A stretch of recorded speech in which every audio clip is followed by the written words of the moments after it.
ফিলিস্তিনকে স্বাধীন রাষ্ট্রের স্বীকৃতি দেবে ফ্রান্স। ফিলিস্তিনকে স্বাধীন রাষ্ট্রের স্বীকৃতি দিতে যাচ্ছে ফ্রান্স। হতে পারে আগামী জুন মাসে আনুষ্ঠানিক ঘোষণা আসবে। ফ্রান্সের প্রেসিডেন্ট ইমানুয়েল মাখো এসব বলেছেন। স্থানীয় সময় বুধবার ফ্রান্স 5 টেলিভিশনে দেওয়া এক সাক্ষাৎকারে মাখো জানান, ফ্রান্স কয়েক মাসের মধ্যে ফিলিস্তিন রাষ্ট্রকে স্বীকৃতি দেওয়ার পরিকল্পনা করেছে।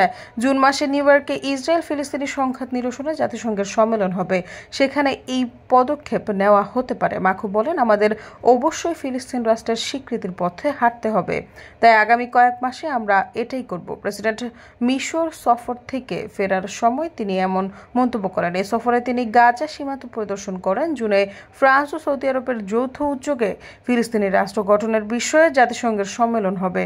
মাখো বলেন, আমাদের লক্ষ্য হলো জুনে সৌদি আরবের সাথে যৌথভাবে এই সম্মেলনে সভাপতিত্ব করা, যেখানে আমরা বিভিন্ন পক্ষের সঙ্গে আলোচনা করে ফিলিস্তিন রাষ্ট্রের আনুষ্ঠানিক স্বীকৃতি দিতে পারি। বিনিময়ে এই সম্মেলনে অংশ নেওয়া অন্য দেশের থেকে ইসরায়েল রাষ্ট্রের স্বীকৃতি আদায় করারও প্রচ্ছন্ন ইঙ্গিত ছিল মাখোর কণ্ঠে।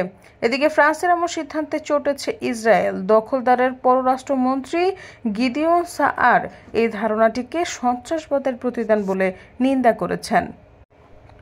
তিনি বলেন, যে কোনো রাষ্ট্র কর্তৃক একটি কাল্পনিক ফিলিস্তিন রাষ্ট্রের একতরফা স্বীকৃতি সন্ত্রাসবাদের প্রতিদান এবং হামাসকে শক্তিশালী করা ছাড়া আর কিছুই হবে না।